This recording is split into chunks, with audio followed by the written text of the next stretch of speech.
Those who would like to can join me in the Pledge of Allegiance.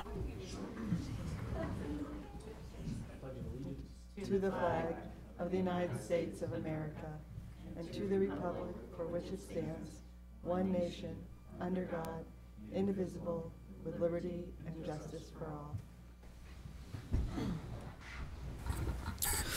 Do we have any agenda adjustments?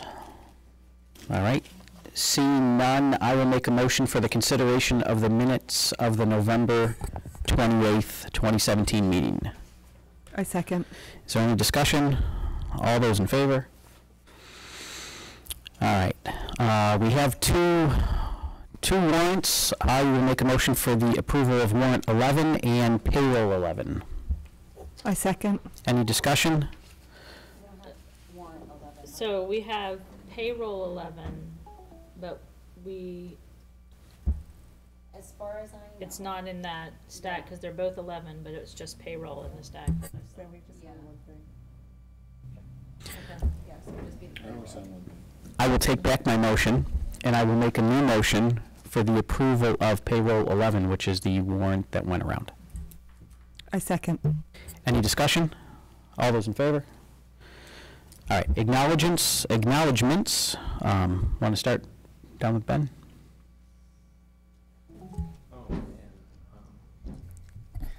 One thing I can think of is the music department is putting on holiday concerts, middle school and high school, in the next week. So shout out to them. I'm not sure when the last time we met was, so this may have happened before that, but if not, I want to acknowledge staff at ASA and also the middle school for the parent-teacher conferences, which were helpful as always, and went off, as far as I could tell, without a hitch. I'm sure high school too, but I don't have any experience there. But ASA and the middle school did a great job, so thank you. I'll go last. I have nothing at this time. I would like to thank Jen Nash and Mr. Caballero and their assistant teacher, which I don't remember his name, for a wonderful instrumental concert at ASA. It was fabulous. I'd also like to thank the ASA PTO for doing the craft fair. It went really smoothly. The kids were super excited. So thanks to everyone. All right, do we have, oh, I'm sorry. Do they have any? I don't think they're particularly here. They can't hear us and we can't hear them. I'm sorry, you wanted to go last. Sure. I was just going to, if no one else mentioned it, the Hall of Fame inductees, the Athletic Hall of Fame inductees for this year that happened last Saturday. I want to thank Mike Archer for his work on that, and the inductees, want to congratulate them. They are Jamie Bowden of the class of 92, Marshall King of the class of 70, Larry Berthium, who was cited for his coaching in 2010, and I think that's, yeah. And then Michelle Gifford Burke in 86 and Jen Freese from 96. So congratulations to those individuals, and we thank Mike Archer for his efforts to make that happen, especially given that it was a kind of a difficult day with weather and had to make an alternative plan, but it looked like it went really well. All right, do we have any public comment? All right, seeing none, we're on to presentations, first of which is the superintendent presentation. So I distributed around a budget development timeline for you to review, and we can just talk about for a moment. It's hard to believe it's that time of year again. We have been working internally for the last several weeks to begin the process with our staff, and you can see the timeline that you have before you for the FY19 budget development, and there's nothing that's a big change from what we have been doing, and so we plan to have an initial conversation. I guess it would be our next meeting is January 9th, where we'll discuss kind of in general terms your budget priorities. So if you can think about anything that's on your radar that you want to communicate to us to make sure we're thinking about those same things, we'll have a discussion about that on January 9th. And then by the February 6th meeting, we'll come back to you with some more information, but not until the end of February meeting will we have kind of a full preliminary budget presentation with detailed figures. So you can see how it flows out from there. Those are just the things kind of on the immediate horizon for you to interface with us about budget. So if you have any questions or comments about that? I just made a note down on the April 17th that's crossed out. That's our currently scheduled board meeting date in April, but we need to change that. So that's my reminder that we need to change it because that's during April vacation, the 17th. So we'll likely, at a meeting soon, change that meeting to the 24th. Okay, and that's all. Any questions anyone has? All right, so next we're on to principals. Mr. Rulin.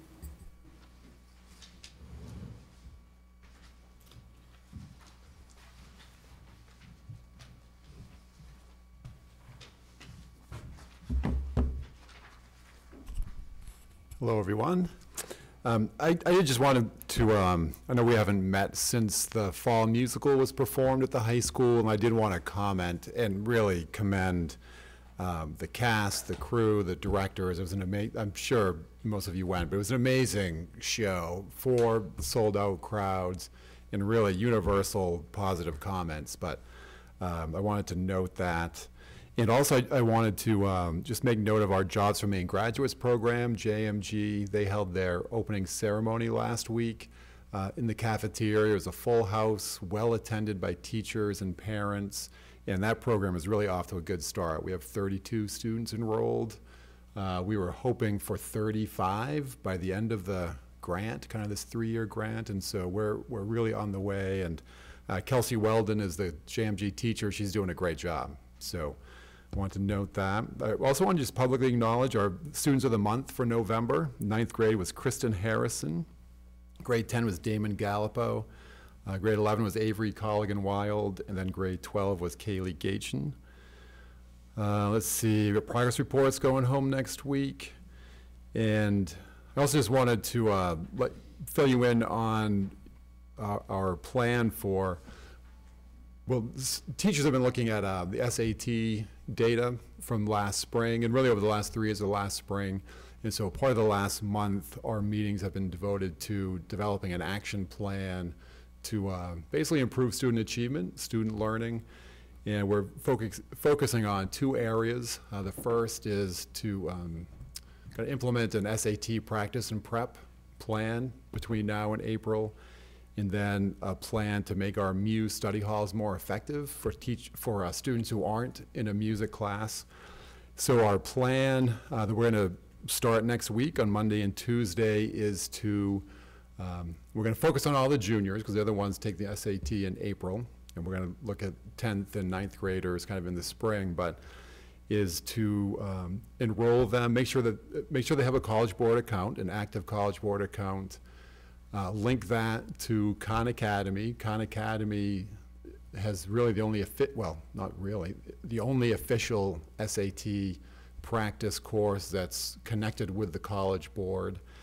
And once those 2 are linked together, Khan Academy will deliver a program based on the student's performance on either the PSAT, for the juniors would be the PSAT. So the PSAT is the diagnostic, and Khan Academy will deliver a personalized plan, practice and prep plan for students. So we're going to get all juniors enrolled in that next week, connected with their College Board accounts, and then begin probably in January dedicating some Muse time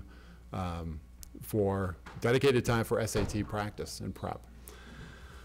And then also I did include, we just got these last week, so I haven't done a lot with them, but the nice thing is these are the PSAT results, and these are by grade. So all of our 10th graders take them, all of our 11th graders take them. This is the 3rd consecutive year using kind of the new PSAT, so we're starting to have some data that we can look back over fall of 15, fall of 16, and now fall of 17 for 10th and 11th graders. We'll just caution you, I guess, or just let you know that up until 2011, the state required 10th graders to take the PSAT, and then they would pay for the juniors to take the PSAT in the fall. That stopped back in 11 or 12, so the state results are no longer, every 10th grader in the state is taking it, or every 11th grader in the state. So it's tough to compare, and certainly to the total group is national, nationally the students who took the PSAT in the fall, and that will typically be, college-bound students. So it's tough to compare those average scores to the state and the total when we're requiring it of all students, but the state no longer does that, and certainly nationwide it's not a requirement. So we're going to look at that as far as growth on the cohort level, class of 2018, 17, the classes that we have data on, and then percentage that are meeting the benchmarks. And that was it. I do want to note, later on the agenda, there are some names to be brought forward for stipend positions, and a couple were left off that should be on there. Our one-act play director, the nominee is Alex Sayers. I know he wants to get started this week, so that name should have been on there. And also for the Windblade Challenge, our science teacher, Zach Arnold, should be on that list. They are now. Oh, okay. I was looking at an older agenda. Okay, awesome. That's it. Should we go back to the same link, or does Sean want to send us a new link? I want to answer that question. Sean, can you step out and give us technical assistance, please? Sorry, everybody. We had trouble hearing, but we lost Brian. Reg, you did an amazing job carrying on through all of this. Reg, I wanted to listen. Okay. Any questions All right. for Reg? Thank you. All right. We can just pause for a. Michelle is good, it's just no Brian. Do that. Her sound is working now. It wasn't for a while. Can you come out? Yeah, I was gonna say, is Oh, that? yeah. The hang up, disconnect it. So hang up? Yeah, that's, Yes? yeah. Okay, yes, Michelle. Connect to the same link. Connect to the same link? Yeah, if you disconnect Yes. them and then just reinitiate the hangout and re-invite All right, I'm them. gonna let you come do that. Okay. Suppose that's what they're capable, right? That's right. I hope so.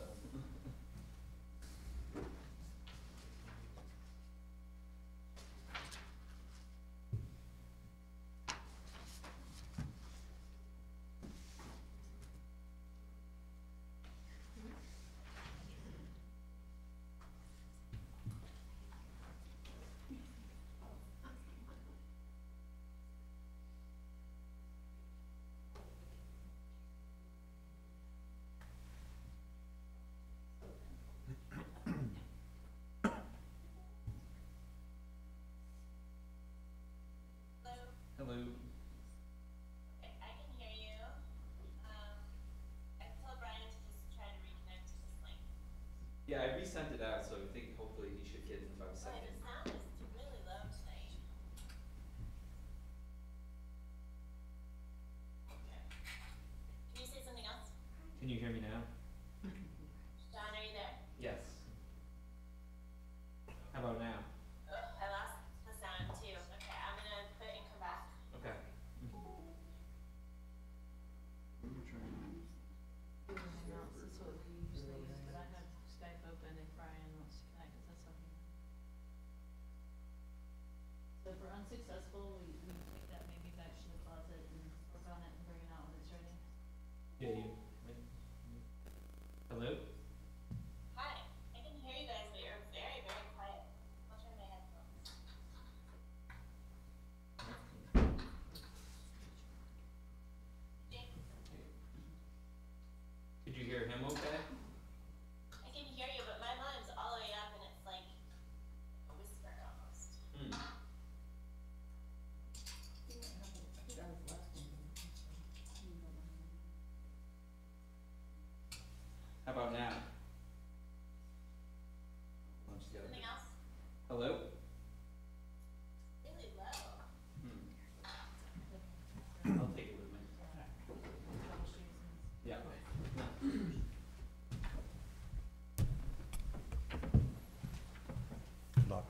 now, yes. Good evening. Orono Middle School is doing awesome, I can tell you that. We have a lot of fun stuff, amazing stuff going on. This is not on my report, but I did want to acknowledge the Fall Drama Showcase that was on December 2nd. I did have the opportunity to go, and I'm not sure if any of you were there, but it was awesome. And we have professional little actors at our middle school, that's for sure. So they did a great job. I also want to acknowledge our November Students of the Month. 6th grade, we have Emily Soros. 7th grade, Grace Langley. And 8th grade, Andy Melanson. Probably it was about 3 or 4 weeks ago, we had our fall math meet. From what I've learned, there are 3 different math meets. This one took place in the middle school gym. We had our 6th, 7th, and 8th grade teams there, as well as a 9th grade team. The way this works, and which is new to me, they are all in the gym, and they sit in tables according to grade levels, and they're scored. And our scores, I think there were 9 different teams, were compared to 9 other schools, surrounding schools, and we placed second. Second was the common theme. 6th grade, 7th, and 8th grade, each of the grade levels placed second, as well as our 9th grade team, and the school as a whole placed second. So we are looking forward to the next math meet, which I think is in February. I'm not sure if you had a chance, but we've been working a lot on our school website. I think the school website is a great one of the many different resources for parents in the community to see what's going on at our school. We've been spending a lot of time with it in our bi-weekly newsletters. I've been letting parents and families know what we're doing. Some of the items that we've done, and I'm sure I'm going to leave, this report has left some of them off. We now have all of our faculty contact info, and we use the LifeTouch pictures. If you get a chance, check out our website, and you can see exactly what I'm talking about. That looks great. We have all of our athletic practices, as well as the games, listed with our coach contact info. We have co-curricular organizations with contact info. Any of the adults that are facilitated are listed. The contact info is nice. It gives an opportunity for parents to just click on the link and email them if need be. Academics tab with the brief write-ups of each content area. We're currently working on our fine arts section. We're working with those teachers. We have a student highlight section tab. This is a place where if they're recognized for anything in the community, sometimes the newspaper does something, we'll post the article there. We also highlight our Students of the Month there. We have links and resources for parents, and of course our public calendar that lists any upcoming events. A couple of updates I wanted to share with you. Just probably about 2 or 3 weeks ago, with our department heads. It was about a month ago. The middle school determined who is going to lead each content area. We are going to meet monthly now with me, the department heads, and then the week after we do our department meetings. At that first meeting, we spent a lot of time talking about what do we want our department meetings to look like, as well as some of our faculty meetings. In that meeting, we decided that for the rest of the school year, in our department meetings, and half of the department meetings, we're going to focus on reading and writing strategies across the curriculum. This is something that they've wanted to do the past couple of years and have just been talking about it, but we really want to make it happen this year, or at least start the process. We also want to make sure that we share best practices and resources as often as possible. I can tell you of all the schools I've been at, that definitely these middle school teachers do that, and they do a great job at it. So we're just going to continue doing that. Professional development efforts, we are going to look, they've asked me to look into the following 2. The first one's a little bit easier. We have some teachers on campus that are going to help with this, and this is the RTI, Response to Intervention, Tier 1. We want to focus on strategies for difficult behaviors or challenging students, primarily focusing on students on the spectrum. And just in this community alone, we do have a lot of people that have knowledge, a lot of knowledge to offer with that. I'm going to look into the LGBTQ community. There is a lot of interest with our staff that want a little bit more information about it. As we all know, we have some students in our district that we just want to make sure, especially as they're coming to the middle school, we're prepared. We also feel that we want a little more knowledge legally as far as some of the stuff that revolves around that. I did also I wanted to make sure when talking about that website, I have been working with Miss Bishop, but Deb Bishop, a 7th and 6th grade teacher at our school, has spent a significant amount of time putting that website together, and she has done an amazing job. So I did have to thank Deb for that. Any questions? Thank you. Yeah, thank you. Have a good night.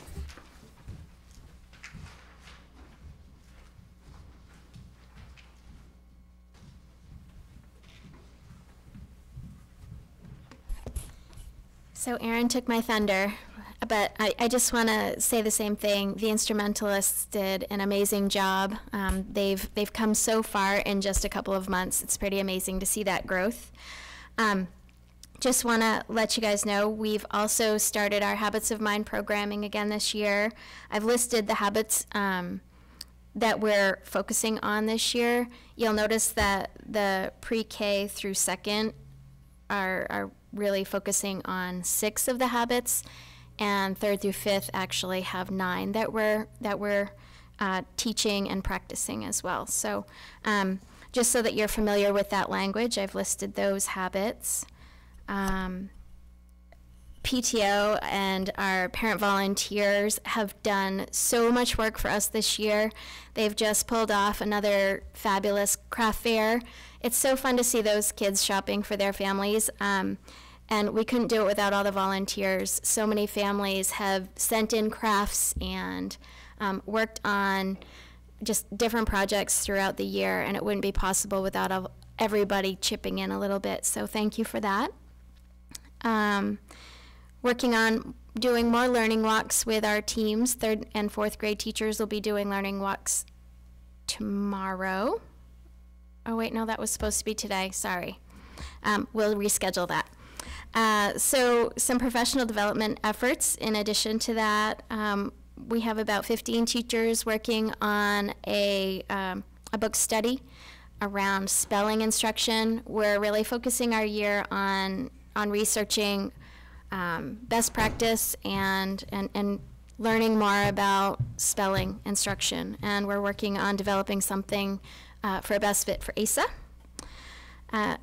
We're required by contract to have 7 one-hour professional development hours spread out throughout the year, and we've decided to use that time on POP projects, which are problems of practice, which we're brainstorming as a staff, individuals, and coming up with ideas that we find are problematic within our own practice so that we can research and plan and present solutions for those problems that happen at ASA. So we're actually in the research and finalizing our decision on committing to a topic right now. And every teacher has the opportunity to work with a small group on that. So there should be many projects happening throughout the year. I'm pretty excited about that. And one other thing that needs to be mentioned is the milk cooler. That could, it's in pretty bad shape. That could be costly. I'm not sure what our options are, but we're looking into that right now. And that's it. Is the milk cooler still working and just on its last legs? Yes. The electrical cord was repaired yesterday. But the hinges are not working well, and there's a gaping hole that we have to put paper towels into every day in order to keep the cool air in and the warm air out. So I think it's time to research and to figure out what we can do about that. Do you think it will last? I mean, obviously you're probably not the milk cooler expert, but do we think it will last the year, or is this something that will need to be done like before the end of the school year? Or is maybe Brent checking on that? Or Brent's looking into it, okay. And we have been hobbling along for quite some time now. So how big is it? It's the one that we roll in and out through, so it'll fit through the door. So to replace it, there's no construction or anything? It's not like a built-in? Okay. No. I've had some conversation with Ben Jacobson, our food service director, and Brent about this. And I think the new one of the new problems is one of the pieces, the hinges that Darcy's referencing, it periodically just falls off. That piece that it opens up and then students serve out of the cooler. It's one of those. So it's doubtful that it will make it through the year. And so I think we're looking at $2,500 or so for a new cooler. Does this, I haven't seen it, does it slide from the front, you grab milk, or does it lift up? It lifts up. So some kid could get hit in the head with it. No. Yeah. Any other questions? Thank you. Thanks. All right, so next we're on to student report. So we haven't been able to report in a while, so we have a lot to talk about. Mostly just updates like Orono High School Honor Society members painted all the downtown, like the UCU and the Nest and place like that. So that looks really nice if you see that. That was done by kids at school. Holiday concert for the high school is coming up on Tuesday. The band, chorus, and orchestras are performing. The library now has 2 3D pens and a virtual reality station to try out, so those are pretty awesome for students to do, along with the take apart technology tables. So those things have been pretty awesome from students. I haven't been able to use them, but I've seen every time I go in the library, people are playing around and tinkering, so that's awesome. Legally Blonde, Mr. Rowland already mentioned, was a sellout, and they donated about $700 plus of donated items to the Humane Society in Bangor, so that was also great. Classes are running a lot of fundraisers, so if you're interested in giving around the season, check the week in preview that's sent out, or I don't know, does everyone get not everyone gets the week in preview, right? Only a high school. Okay. Okay. And so there are a lot of fundraisers in there. Classes are trying to get money for their senior trips. And Student Council is running a book drive, so if you have any books lying around, that would be great to donate. And the last thing that I'd like to hit on is that we're working with Mr. Rowland to work up an incentive program for the SAT tutoring, and I just came up with some ideas, so yeah. And that's about it. So, any questions? Thank you. All right, so next we're on to action. Jake? Yes. Jake? Yep. As a brief update, Brian and I are here and can hear. Great. All right, so next we're on to action items. First is staff nominations. ASA sped teacher.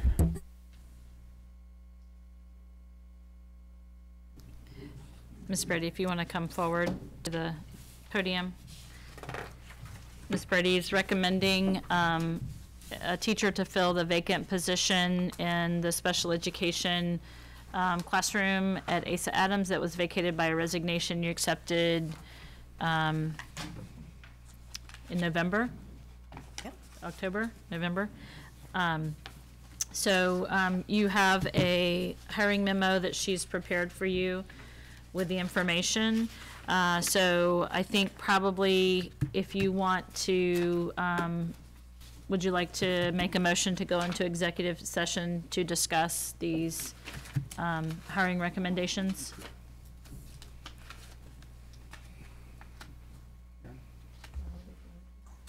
Do we know what's the statute? Do you know on that? Because I have to cite the statute in the. I do know.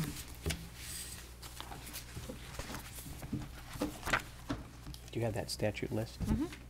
Which one is it? So it's assignment of employees right there. All right, so I would make a motion that we go into executive session pursuant to 1 MRSA 4056A. I second. Yes. Any discussion? All those in favor?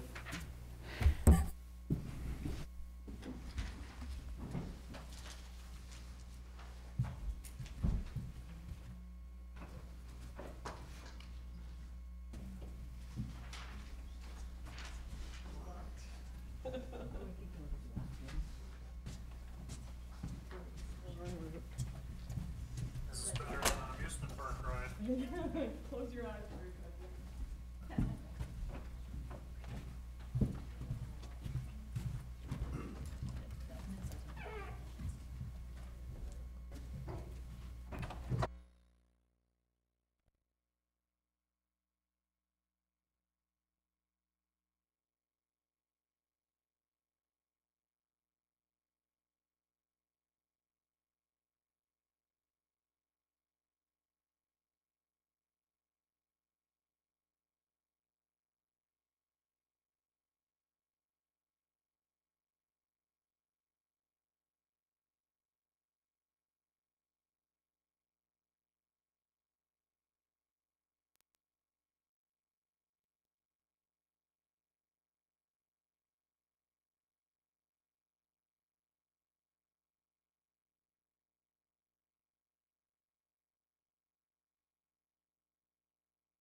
So I will make a motion to accept the nomination of the superintendent for Madeline Malore as special education teacher.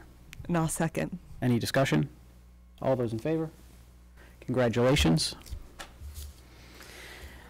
All right, so next we'll go into executive session again pursuant to 1 MRSOS 1. I think I need to make the recommendation first, probably. I haven't done that yet. Okay. Maybe state that. So next I'd like to recommend the speech and language therapist, pathologist recommendation from Ms. Brady, Caitlin Dutton Lynch, for your consideration. And then I'll make the motion to go into executive session pursuant to 1 MRSA 4056A. I second. Any discussion? All those in favor?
All right, so I will make a motion to accept the nomination of Caitlin Dutton Lynch for the position of speech language pathologist.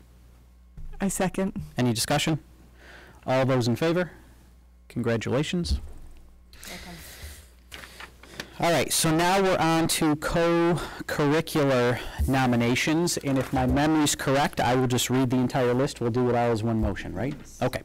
So I will make a motion for Kristen Espling for the unified basketball, Rick Jelly for the chess team, Leslie Boyd for OHS governance chair, Marge Innes for mentor, Malvina Pangburn for EdTech Authorization committee. Okay.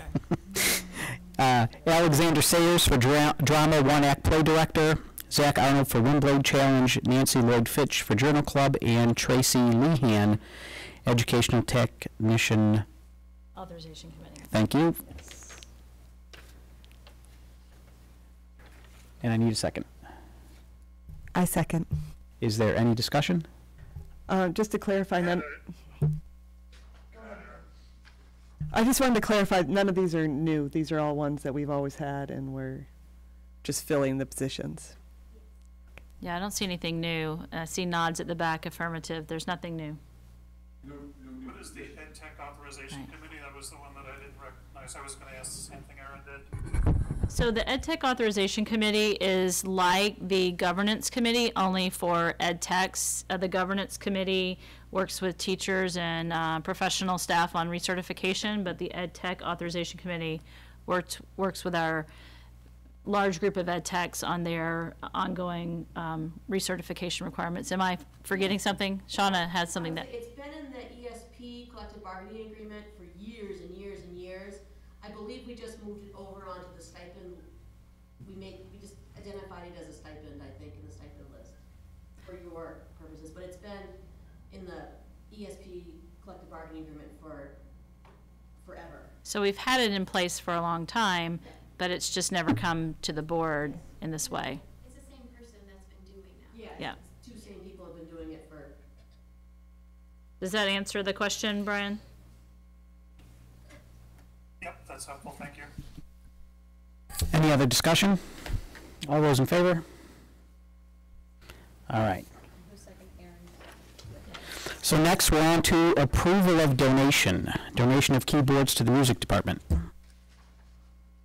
Yes, you received some information about this. You can see the list of 6 keyboards that Terry Henry has secured as a donation to be able to establish a keyboard lab over kind of in the far end of the choir room. And this will allow us to offer some keyboard classes in that program. And so we're excited to be able to get this donation, and the value, its estimated value is $11,490. So I would bring this to you for your acceptance. So I had a question. It looks like from the communication chain, the last one from you had some questions that I don't know if are answered or not. Right, so they were answered. I think that just wasn't on what we gave you. So I was satisfied with the, donations have to be to the school, not to an individual teacher. So the stipulation will be that, our choir teacher will be responsible for the equipment and making sure it's maintained. And so that's what we're going to say in the letter that we give them. And if I'm correct, the donor is anonymous, right? At least to the public, right? Well, in this case, it's not listed here. Correct. So okay. Sometimes we can okay. say it, right? Can I ask one kind of question about that? Well, not about that part, but if we do say that it's the choir teacher who's responsible for the maintenance of these, at this point we're fine, but what happens if someday we get a choir teacher who is not a keyboard person? Should it say that the music program, or, are you okay with that? Yeah, we could say the music department, the music department. I think that would probably be the better option. Yes, so, Yeah, so I said to him, as long as the donation is to the music department, that we could accept it under those terms. So I'm sorry I misspoke. So thank you for that clarification. And, you know, I think this person knows that Terry is going to take care of them. It's why she asked that. But just on our end, we have to be a little more general in acceptance of donations. So. All right, so I will make a motion for the acceptance of the donation of 6 keyboards. I'll second. Is there any discussion? I'd just like to thank this donor for this very generous gift, and I hope it'll, I'm sure it will be very valuable for Terry and the students to take advantage of. All right, all those in favor? All right. All right, so next we're on to policies. We only have one, which is JK. KF, isn't it? Yeah, it's KF, and it's a typo on the agenda. It is KF. Okay. JK, just kidding. That wasn't very funny, sorry. So we've been working a lot on this, and Brian has been really instrumental in making, helping us come up with some of these changes by researching policies from other districts. But it came up in conversation pretty early after I got here this summer around some requests that when we looked at the policy didn't seem to provide the guidance we were looking for. And I think also at that time, there were just some things happening on a national kind of platform that made us want to look at our facilities use policy to make sure that it provided us with enough structures to respond to requests and also to really strengthen our language around how requests were going to be handled and how we would prioritize use, because our buildings have a lot of use just from our own program, so we really felt like our policy needed to help us prioritize requests from various groups. The other thing that when I came in and we started looking at requests that it looks like we need to strengthen, and it's in the language of this policy, is around getting a certificate of liability, getting from people from the outside who are wanting to use our facilities, and have a formal application process and a fee schedule in place for those kinds of requests. So there's a lot to this policy change. I almost feel like it's starting over with the policy. So I don't know how if you've had a chance to kind of absorb everything, but we also put in here for your review the application we've developed so far and the fee schedule. Those are not part of the policy, so I really don't want them to be approved as part of the policy. Those are the procedural support documents that I just wanted you to see and have. So we'd be actually considering the policy, but we can certainly look at, and I would welcome feedback on the other two as well. And Brian probably has something to add to that. I know Mark has been at those meetings as well. Yeah, I think you covered most of it. Yeah, you raised the reasons that we brought this policy up, some concerns about our ability to say no in certain cases, and also it just wasn't very clear. The last policy kind of punted on describing the hard cases like use by a religious organization or a political organization, so we've tried to make that much more explicit. We have consulted extensively with Drummond Woodsum on this because there's a lot of constitutional issues as a public institution and public facilities. We have some limits on us that private institutions don't have in terms of not being able to pick and choose, especially among religious and political organizations. So this has been consulted with a lawyer. I also looked at Yarmouth's policy. They often have the best policies out there. And there was quite a bit of language in there that I thought provided us extra protection.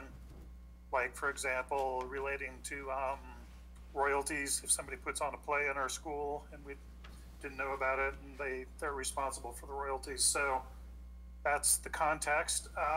Meredith mentioned the 2 forms.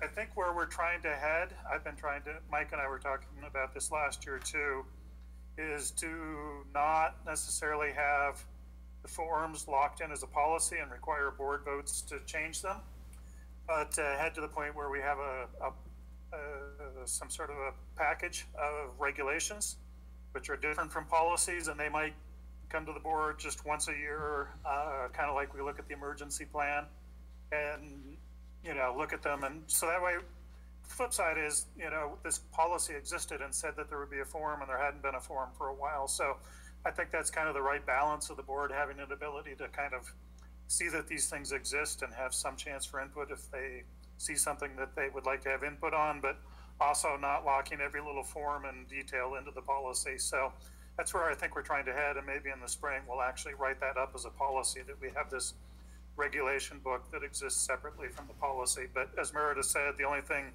we'd actually vote on and approve is the policy. The rest would be superintendent's choice and responsibility. Anything to add on that? No, I mean, I think just from being at those policy subcommittee meetings, this policy has gotten a lot of attention. It's gotten a lot of discussion, a lot of revision. So I think what we have here is a great leap forward from what was in place before.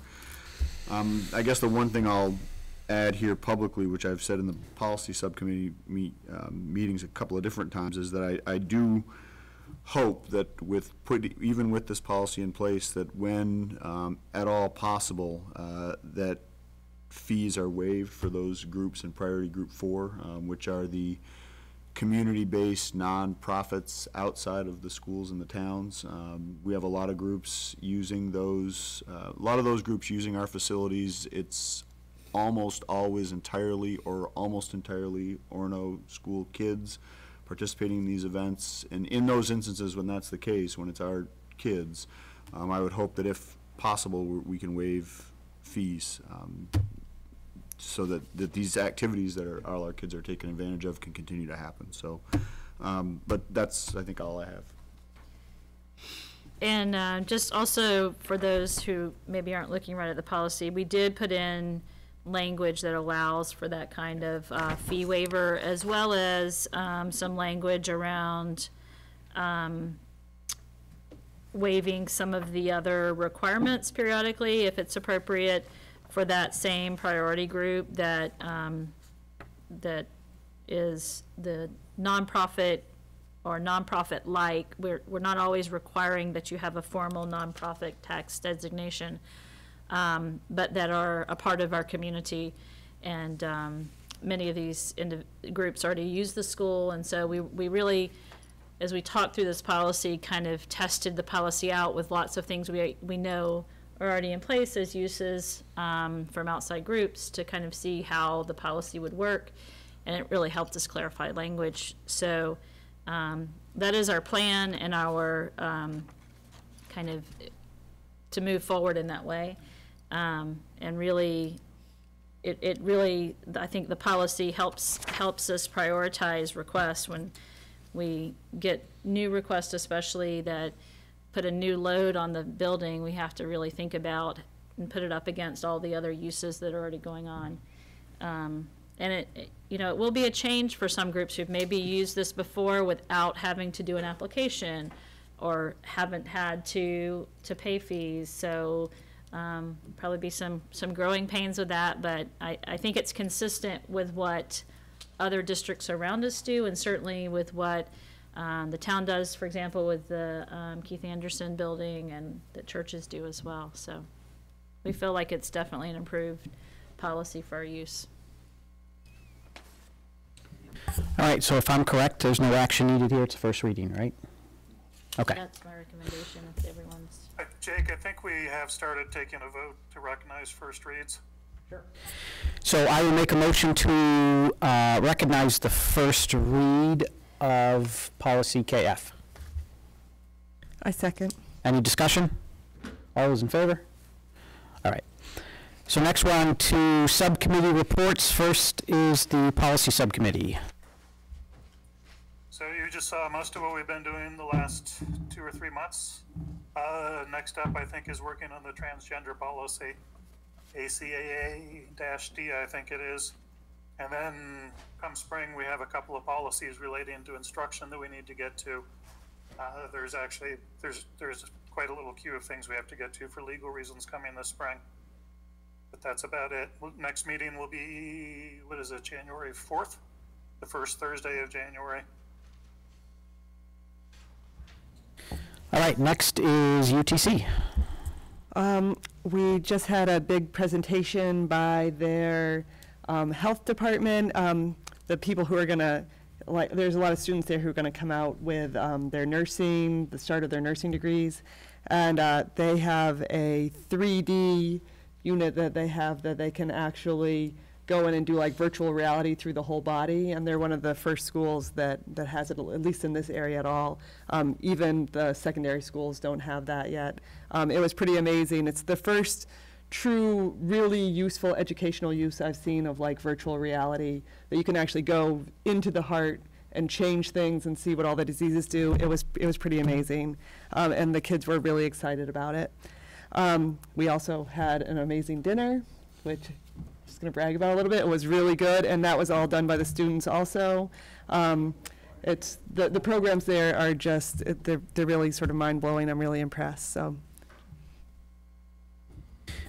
All right, so Spruce, I was actually trying to look at my calendar to see, we don't have a meeting at least until January, so nothing really on the radar with Spruce at this point.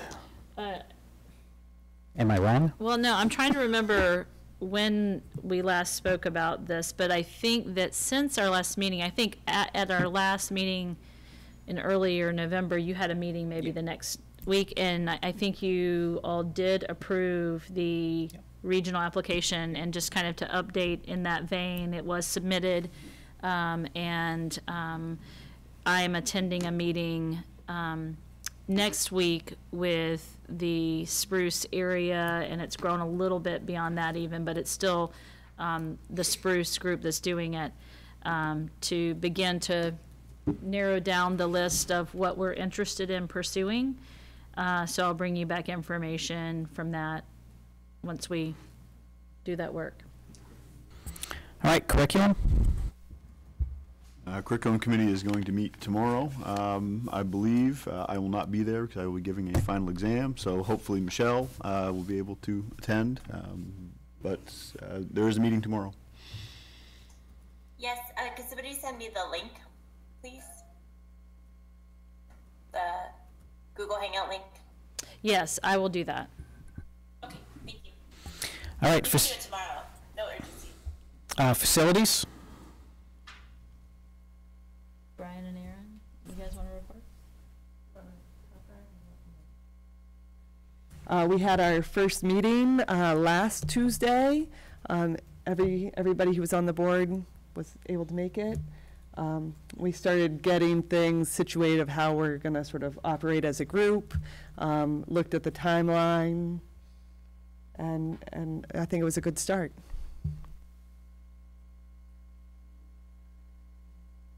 I would agree. There's a very strong, very enthusiastic group of people, so, and it's going to be a very busy spring on the facilities front. I know spring is busy for us for budgets, but it's going to be a lot happening this spring on facilities too, and then it's all going to, you guys also the schedule, but it's going to kind of come to a head with the board in the fall.